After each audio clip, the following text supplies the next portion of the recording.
On vous souhaite la bienvenue à ericlatour.com. Dans quelques instants, on vous parle d'une foire à l'emploi qui est organisée prochainement à l'Hôtel Relais-Gouverneur qui vise à combler 160 emplois, dont près de 80 sont à temps plein pour la compagnie Excel. Excel, c'est le gros bâtiment que vous voyez sur le chemin Grand-Bernier, près de la rue Pierre-Quince. Donc, c'est une compagnie qui fait de l'impartition, donc avec un gros client.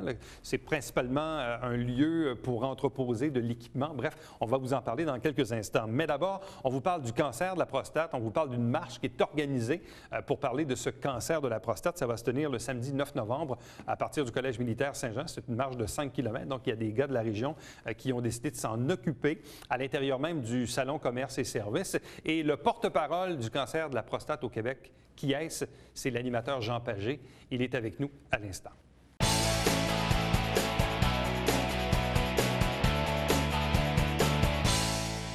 C'est une première à Saint-Jean-sur-Richelieu. C'est une invitation qui est lancée pour le samedi 9 novembre dès 11 h le matin à partir du site du Collège militaire royal de Saint-Jean-sur-Richelieu. Une marche pour le cancer de la prostate. 3 invités pour en parler. D'abord, l'un des organisateurs, André Vidal. Bonsoir à vous. Bonsoir. De même que Jean Pagé, qui est un porte-parole bien connu dans le domaine. Bonsoir. De même que Pierre Lucier. Bonsoir et bienvenue. Bonsoir. Je vais commencer avec vous, M. Vidal, parce Oui. que je le disais en introduction, c'est la première fois à Saint-Jean, véritablement, qu'on a un événement qui est dédié à ce cancer de la prostate. Qu'est-ce qui fait qu'on a organisé ça ici même à Saint-Jean? C'est parce qu'on a décidé que les hommes, fallait que ça firme, qu'ils montent un peu. C'est parce que la maladie, le cancer de la prostate, c'est une maladie qui touche un homme sur 7. Donc, ça prend de la recherche pour... Est-ce que vous êtes impliqué de longue date dans la cause? Qu'est-ce qui fait que vous-même, vous vous êtes impliqué? Je suis une victime du cancer de la prostate. Et puis, on va travailler à la recherche pour sauver des gens. Et d'où émerge l'idée de produire cet événement, d'aller chercher M. Pagé, d'aller chercher d'autres amis probablement qui vous aident à l'organisation? Bien, Pierre Lucier, c'est lui qui m'a approché au début pour faire quelque chose là-dessus. Et puis, on savait que Jean Pagé était porte-parole de Procure. Donc, on a fait le lien, les trois ensemble. Ils sont venus nous voir. On est allé les rencontrer à Montréal. Puis, Et on a dit bravo. Ouais. On va vous aider. C'est ça. On est là pour ça, Procure. Qu'est-ce que c'est Procure? Procure, c'est un organisme qui lutte contre le cancer de la prostate, qui a été fondé il y a 11 ans par un dénommé Marvin Costner, qui, à ce moment-là, lui, avait été diagnostiqué avec un cancer de la prostate et cherchait des informations, puis il n'en trouvait pas. Il dit, voyons donc, le cancer du sein, c'est tout le monde avait il y a des informations partout. Il dit, il faut faire quelque chose pour les hommes. Alors, il a réuni un groupe d'hommes d'affaires de Montréal, puis ils ont parti cet organisme-là. Et petit à petit, moi, je me suis intégré et ça grossit, ça grossit. Et aujourd'hui, je pense qu'on est rendu, 11 ans après, un élément important dans la lutte contre cette maladie-là. Bon, vous, ça fait à peu près ça, quoi, 10-11 ans que vous militez auprès de... Bien, j'étais là au début, moi. Au début. Oui. Bon, vous-même, vous avez été touché par le cancer de la prostate. Il y a presque 18 ans. Ça va faire 18 ans au mois de janvier. Bon, et dans votre cas, vous, M. Vidal? 2 ans et demi. 2 ans, donc c'est tout récent. Oui. M. Lucier, vous-même, qu'est-ce qui fait que vous vous êtes impliqué dans cette cause? Bien, moi, je m'occupe aussi du salon du commerce au Richelieu qui se passe la même journée, le même événement. On cherchait à créer un engouement autour du salon. Qu'est-ce qu'on pourrait faire pour attirer le plus de gens, pour faire connaître ça encore plus? Puis là, étant donné que c'est le mois de novembre, on a pensé le cancer de la prostate. Puis là, vient le cheminement. Puis là, je savais que M. André Vidal voulait faire de quoi. Fait que là vient l'idée de qu'est-ce qu'on pourrait faire ça. On a décidé de faire une marche. Puis comme il expliquait tantôt, c'est là qu'on a rencontré Procure. Alors, tout un événement pour tout créer en même temps, à même endroit au Collège militaire, cette fin de semaine-là. Parce qu'en même temps, le mois de novembre, c'est aussi Movember. Bien, c'est c'est devenu le mois du cancer de la prostate. T'sais. Alors nous, Movember, on n'est pas affilié avec eux. Alors on dit aux gens, pendant le mois de novembre, si vous faites quelque chose, vous pouvez nous aider, nous, parce que l'argent reste au Québec. L'argent pour la recherche reste au Québec. Bon, ça, parlons-en, parce que peu importe la cause, c'est toujours important de mentionner que lorsqu'il y a un événement bénéfice, peu importe un souper, une marche, peu importe, c'est important de dire où va l'argent. Donc, dans le cas du Québec, ici, prenons l'événement, mais d'autres également. Donc, on récolte combien d'argent par année et c'est dépensé comment? Nous, on a un budget chez Procure de 1,2 million par année. C'est tout petit, là. Mais on a un projet formidable qui s'appelle la Biobanque. La Biobanque? Qui a été mise sur pied il y a 6 ans, qui regroupe les 4 centres hospitaliers universitaires du Québec, c'est-à-dire à Québec, Sherbrooke, Laval, pas Laval, mais Montréal, le CHUM et le CUSUM. Et à l'intérieur de ces 4 centres hospitaliers, Les urologues récoltent sur une base volontaire des échantillons de sang, d'urine et de prostate de leurs opérés, des gens qu'ils opèrent. C'est volontaire. On est rendu à 2088 échantillons et les échantillons sont congelés. C'est ça qui est un gros avantage pour la biobanque de Procure. Alors ça, c'est un de nos projets et ça coûte tellement cher, là, ces projets-là. Mais on a eu de l'aide dans des grandes fondations, Fondation des Saputo, Fondation des Lemaire, des Antonopoulos, qui ont plusieurs restaurants et hôtels dans le Vieux-Montréal, et la Société de recherche en cancer, qui sont associés avec nous. Puis aujourd'hui, il y a eu une bonne nouvelle. Le ministre Duchesne vient d'annoncer qu'il y avait un projet d'1,8 million pour la recherche sur le cancer de la prostate. Quand une maladie a, disons, un taux je ne dis pas de réussite, là, mais disons qu'on réussit à avoir un taux de survie, là, non pas de guérison, là, mais est-ce que ça ne vient pas un peu... On dirait que ça fait moins peur au monde. Je regarde le sida il y a 30 ans. Hein, bon, c'était bien épouvantable. Aujourd'hui, ils disent « Ah, on ne meurt plus du sida. » Souvent, quand on parle... encore du cancer de la prostate. Mais c'est ça l'affaire, parce qu'encore là, quand on parle du cancer de la prostate, je suis sûr que dans les chaumières, les gens disent « Ah, j'ai le cancer de la prostate. » La majorité des gens vont dire « Ah, c'est pas grave, ça se guérit facilement. » Ça ne se guérit pas. C'est un cancer. C'est un cancer. Ça se contrôle. Mais il faut qu'il soit pris à temps. Et c'est pour ça que nous, sur le terrain, on n'arrête pas de dire aux gens « Allez passer un test de dépistage. » À partir de 50 ans, au minimum.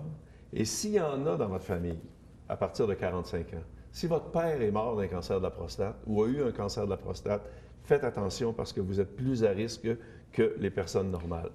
Ouais. Et tu sais, au Québec, là, à peu près, grosso modo, il y a 5000 personnes par année qui sont diagnostiquées avec un cancer de la prostate. 5000, là.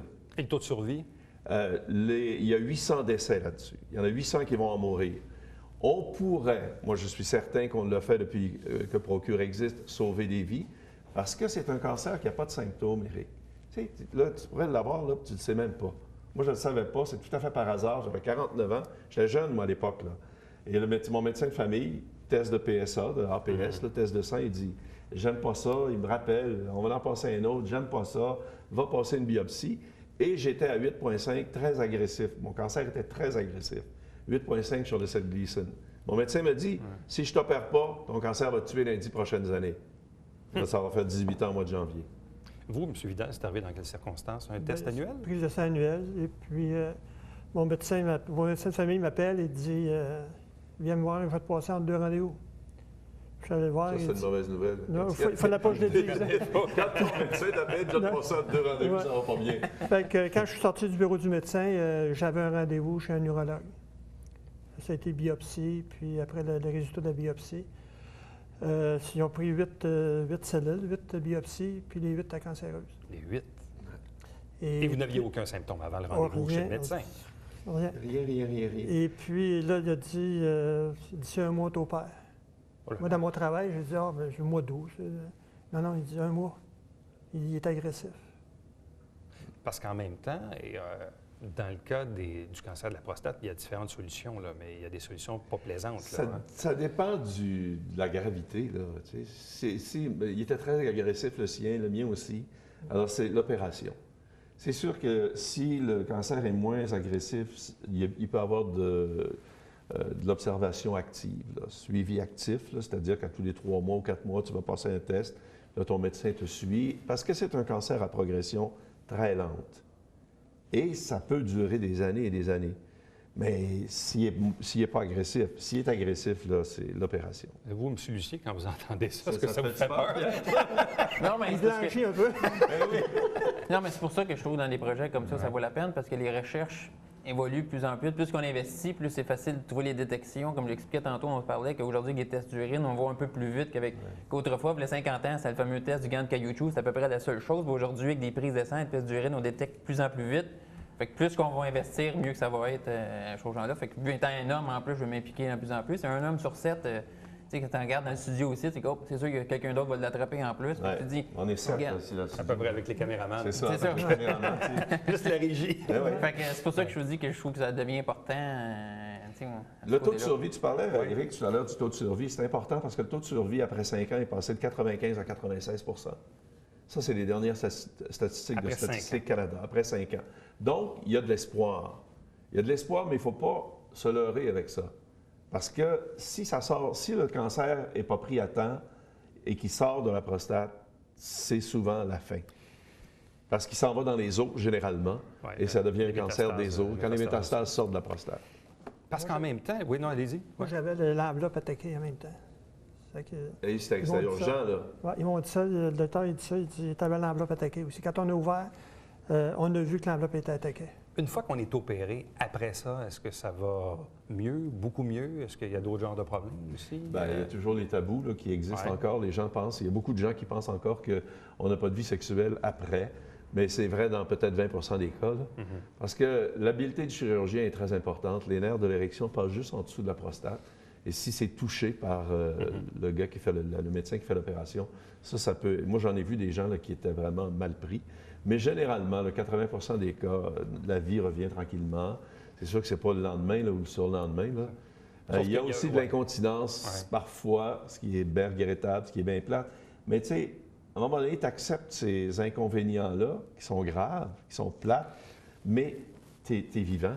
Et tu peux continuer à voir pousser tes enfants, tes petits-enfants, tu peux continuer à vivre. Mais en même temps, combien d'hommes entre 40 et 60 ans qui n'ont pas de médecin de famille? Donc, probablement pas de test de PSA de façon annuelle ou aux 2 ans, 3 ans. Ouais, ça, c'est Ça, c'est le drame, ça. Ah oui, c'est un Ceux drame. qui n'ont pas de suivi. Puis disons que le monsieur a 42, 45, 52, il dit, regarde, j'ai pas de problème de santé, puis j'ai pas de médecin de famille, puis j'ai pas le temps, puis c'est pas grave. Puis bon, hein, c'est toujours ça le même discours. Je sais là. que c'est le même discours et c'est très plate qu'il y ait bien des gens qui n'ont pas de médecin de famille. Puis j'espère qu'un jour, un gouvernement va se pencher là-dessus sérieusement puis il va régler le problème.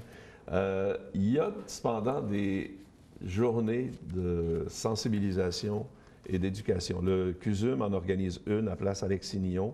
On parle de Montréal, là, m'excuse. À Place Alexis-Nihon, où ils prélèvent un peu de sang. Et on l'a fait, nous aussi, au CHUM, la journée de sensibilisation à Place des Jardins. L'année passée, ils n'ont pas pris de sang, mais le CUSUM le fait. Et s'il y a un problème, ils le voient tout de suite, là. S'il y a un problème, ils rappellent le patient. Écoute, l'idéal, ce serait dans chaque ville du Québec, on ait une clinique au coin de la rue où les gens pourraient venir. Tu sais, ça, c'est le rêve qu'on a déjà eu. Mais c'est un rêve, là. Monsieur Vidal, ça va se passer comment, la marche? La marche, le départ va avoir lieu à partir du centre multifonction. Au collège Multifonction, militaire? collège militaire. Et puis, on va se promener dans les rues, 5 km, on va se promener dans les rues de la ville. Donc là, tout le monde appelle ses chums, ses On blondes. espère. Ouais, on espère bien qu'on a pas beaucoup de monde pour ça. On va avoir des cadeaux pour les 125 premiers participants. Et puis, Est-ce qu'il y a un coût d'inscription? c'est 25 le coût d'inscription. Ce qui permet de ramasser des sous. Ah oui. Pour le- C'est le but. Pour la hein. cause. Et tous les profits vont être remis à Procure. On a un commanditaire majeur qui s'est impliqué avec nous autres. Ouais. Là, j'ai vu que vous avez un site Internet aussi, cancerprostatehr.org. C'est ça, Donc, ouais. les gens peuvent obtenir les Ouais. détails. C'est Et là, il y a Puis- Via Capital, puis- M. Jalbert, qui s'est qui impliqué. s'est impliqué, ouais, Ouais, commanditaire qu'on majeur. remercie beaucoup, d'ailleurs. OK. Et puis, ils peuvent même s'inscrire là, par notre site Internet en payant par PayPal ou quelque chose du genre. Bien, à vous trois, merci beaucoup. Meilleure Si des jamais chances, il y a oui. des gens là, qui ont des questions à poser, là, on a un site Internet qui est bien fait, procure.ca. Il y a un numéro de téléphone. On a un infirmier, Éric, qui est là pour... Il ne répond pas tout le temps, mais vous laissez votre question, votre numéro de téléphone. Il va vous rappeler, c'est confidentiel et il peut répondre à toutes les questions que vous avez concernant le cancer de la prostate. Et Puis puis, les gens peuvent Ouais. s'inscrire la journée même s'ils veulent. Aussi. Il n'y a pas de problème, on va être là. juste une dernière Ah oui. chose, c'est au Salon d'industrie et du commerce, Jean Pagé va donner une conférence à 1 Également. h dans l'après-midi. Témoignage. À vous trois, merci beaucoup. Ben, merci, Merci Éric. beaucoup, Éric. Merci. OK. Restez avec nous, puisqu'au retour, on vous parle d'une foire de l'emploi. Vous savez qu'il y a un gros bâtiment sur le chemin Grand-Bernier. On va vous dire pourquoi immédiatement après ceci.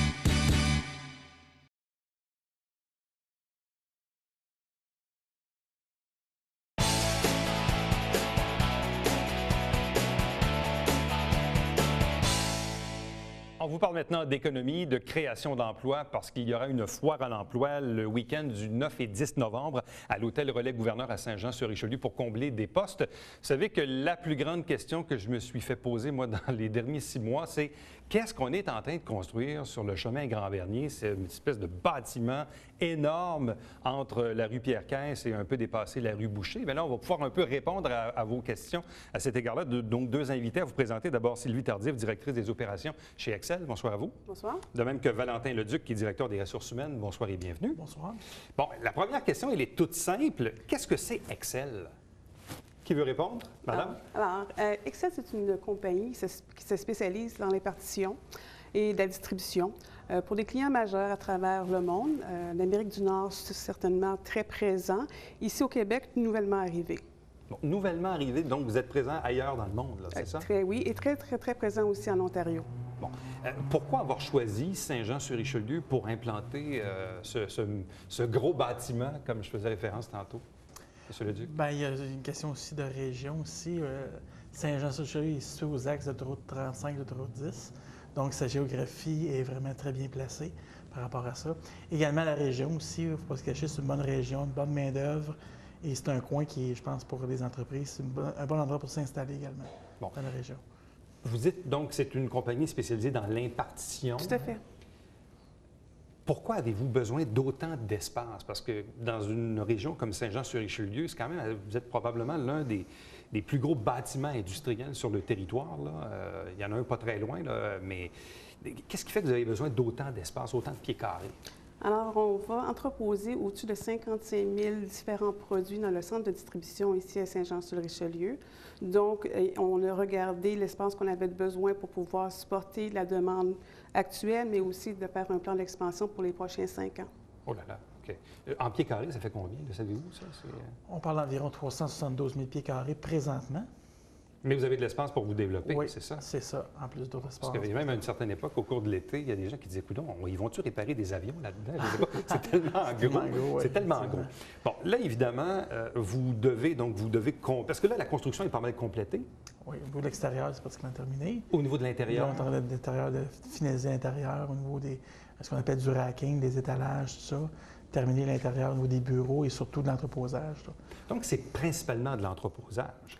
C'est de l'entreposage, mais c'est aussi de la cueillette et de la préparation de commandes pour un client en particulier. Ouais. Bon. Là, je regardais d'ailleurs sur votre affiche où on dit foire à l'emploi, 9 et 10 novembre, de 8h à 15h à l'hôtel. Donc, 160 postes à combler, dont 80 sont des permanents à raison de 40 heures semaine. Donc, qu'est-ce que vous cherchez comme poste, M. Leduc? Comme genre des opérateurs chars-élévateurs, caristes qu'on appelle le chauffeur de lift en langage plus clair, si je vous dirais.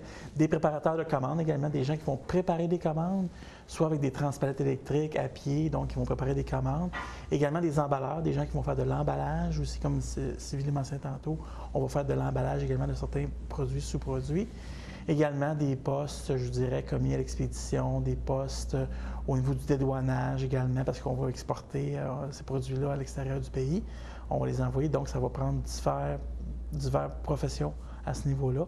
Des superviseurs d'entrepôt également, ça va nous en prendre aussi. On est en train de recruter justement, mais on va sûrement avoir d'autres lors de la foire d'emploi également. Bon, on parle donc dans les avantages offerts d'un taux horaire progressif, majoritairement de 12,15 à 17,85 selon le poste occupé, des primes de quart de travail de soir et de nuit, régime de retraite, assurance collective, formation, etc., etc. Donc, ça ressemble à quoi comme entreprise? Et dans le fond, la question que je me pose, c'est comment on va réussir à combler 160 postes? Avez-vous des délais aussi à respecter? Est-ce que ça doit se faire assez rapidement? Oui, effectivement, on va progressivement rentrer dans le processus. C'est pas tout le monde qui va rentrer en même temps. Hein? On va y aller par vagues, si vous voulez. Il va y avoir différentes vagues d'embauches qui vont être faites. Donc, des gens qui vont rentrer à tous les 2 semaines, 3 semaines, jusqu'en février. En février, c'est là vraiment qu'on doit avoir nos gens formés et prêts à être au travail à ce niveau-là. Donc, décembre, janvier, février, on embauche nos gens, on les forme pour être prêts en février-mars, lorsqu'on va vraiment être à notre plein potentiel, je veux dire, au niveau des opérations comme tel. Comment va se tenir le week-end du 9 et 10 novembre? Ça va être quoi la logistique de ces 2 journées? Alors, on va être une équipe d'à peu près 6 à 9 personnes qui vont représenter la compagnie. On va y aller par étapes, aussi qu'on va présenter en premier lieu la compagnie. Donc, on va avoir une vidéo qui va présenter qui est Excel. Ensuite de ça, on va se présenter dans des salles et on va faire des entrevues. On va être des équipes de 2 pour être sûr et certain que ça va bien et que le déroulement s'enchaîne très rapidement aussi. Alors, on va le faire sur 2 jours et à ce moment-là, on va céduler les deuxièmes rendez-vous pour les candidats qu'on va avoir retenus. Bon. Est-ce que vous avez déjà tenu un événement similaire ailleurs? Je ne sais pas si vous avez une expertise là-dedans, mais quel est votre souhait? Pensez-vous recevoir, je ne sais pas, 200, 300, 500 personnes? Est-ce que vous vous êtes fixé un objectif de visiteurs? On n'a pas d'objectif. On en veut le plus possible, évidemment. On invite les gens à nous envoyer, à venir avec leur CV, prendre le temps de faire un petit tour de leur CV, de nous expliquer de façon concrète un peu leur expérience de travail pour que la rencontre rapide soit le plus positive possible. Mais effectivement, le plus possible qu'on va avoir de gens, le plus qu'on peut même faire des entrevues la journée même et le lendemain et dans les semaines suivantes. Dans le fond, nous, c'est de recueillir des CV, parler avec des gens, puis c'est une bonne façon de le faire, c'est foire de l'emploi, là. Bon, en même temps, ici dans la région, on regarde dans les 5 dernières années, il y a eu de la création, mais il y a eu des pertes aussi. Bon, en l'occurrence, je pense à CCM, là, où il y avait quand même de ce genre de travail-là qui peut avoir des ressemblances. Il y avait aussi l'autre usine sur la rue Saint-Louis, mais c'était plus spécialisé dans ce cas-ci. Est-ce que vous pensez qu'ici, dans la région, il y a un bassin de travailleurs qui peut combler les postes que vous avez à offrir, Madame? Tout à fait. On croit qu'il y a une bonne population de main-d'œuvre.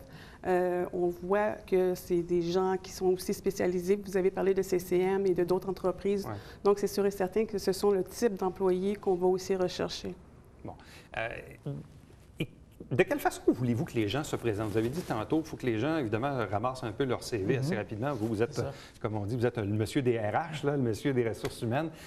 C'est quoi, dans le fond, la meilleure technique pour les gens qui nous regardent et qui pourraient avoir un intérêt d'aller vous voir cette fin de semaine-là? Bon, il faut qu'ils arrivent avec leur CV, mais un bon CV, ça ressemble à quoi?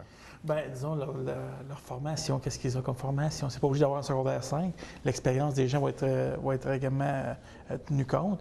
Donc, présenter leurs données d'expérience de travail, moi, je dirais, faire un résumé de ses principaux expériences de travail en vertu du genre de poste qu'on a comblé, qui sont là. Donc, si des gens ont déjà été chauffeurs de lift, bien, dire j'ai été 5-10 ans chauffeur de lift à tel endroit, des choses comme ça, bien, tout de suite, ça nous aiguille rapidement sur son CV ou aller voir immédiatement. Donc, c'est de se préparer en fonction un petit peu du genre de tâches qu'on a à offrir aux gens, le genre de poste. Est-ce qu'il y a certains postes qui exigent des permis particuliers ou des formations particulières? Au niveau de l'opérateur charlevoteur, évidemment, les gens qui ont suivi un cours de charlevoteur, c'est un avantage pour eux. Si jamais les gens, leurs cartes ne sont pas à jour, bien, on va les aider à mettre leur carte à jour par de la formation. Mais effectivement, s'ils ont une carte valide d'opérateur charlevoteur, c'est apprécié à ce niveau-là. Mais si jamais ils ne l'ont pas et pas à jour, bien, on peut essayer de s'arranger pour qu'ils aient la formation et qu'ils puissent éventuellement obtenir leur carte le plus rapidement possible. Horaire de jour, principalement de jour et de soir? Oui. Pas de nuit ou presque pas? Ou... Durant la transition, donc les premiers mois, on va transférer de l'inventaire. Donc, on va probablement travailler sur les 3/4 de travail. Ensuite de ça, on va être aussi en mode de start-up qu'on appelle. Donc, c'est sûr qu'on n'aura pas encore atteint nos niveaux de productivité. Donc, il se peut très bien qu'on ait à travailler sur les relèves de soir aussi et de nuit. Bon, évidemment, je sais que c'est un peu plus délicat, mais est-ce que vous allez avoir un seul client, un gros client ou des clients? De quelle façon ça va fonctionner? Le centre de distribution qu'on a construit est pour un client. Un seul client? Un seul client. Donc, je présume que c'est une entente à long terme? Tout à fait. Oui. Tout à fait. Donc, pour vous, c'est un peu délicat de l'annoncer maintenant, je pense, c'est ça? Oui, c'est ça. Donc, on préfère, disons, garder la surprise pour plus tard. Pour plus tard. À ce niveau-là. Mais nous, tout ce qu'on a, notre message depuis notre rencontre, déjà, c'est de parler un petit peu aux gens de la région, puis de leur dire, bien, c'est des bons emplois qui s'en viennent dans la région. Et surtout, c'est un immeuble neuf, de la machinerie neuve. C'est toujours plus intéressant. Quand tu pars avec du nœud, tout ça, bien, je pense comme soit poursuivre sa carrière ou débuter sa carrière, bien, c'est toujours intéressant de rentrer dans une organisation comme ça.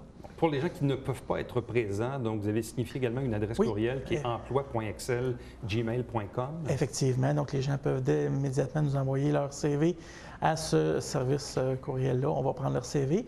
Et si leur CV correspond à ce qu'on recherche, on va communiquer avec eux. Évidemment, on ne communiquera pas avec eux immédiatement. Présentement, on recherche nos postes de superviseurs, mais éventuellement, dans les prochaines semaines suivantes, dans les prochains jours suivants la foire d'emploi, on va communiquer avec les gens.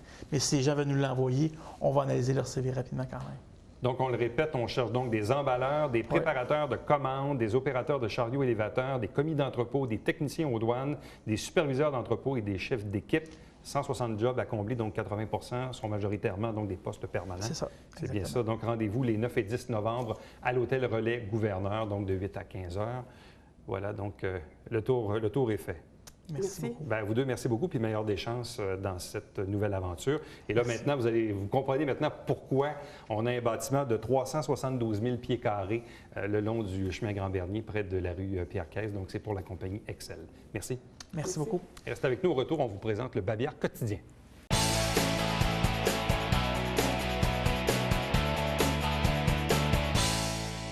La Société Alzheimer du Haut-Richelieu organise une conférence avec le docteur Serge Gauthier. La conférence s'appelle Tête à cœur et s'est présentée le mardi 19 novembre au Cabaret Théâtre du Vieux-Saint-Jean.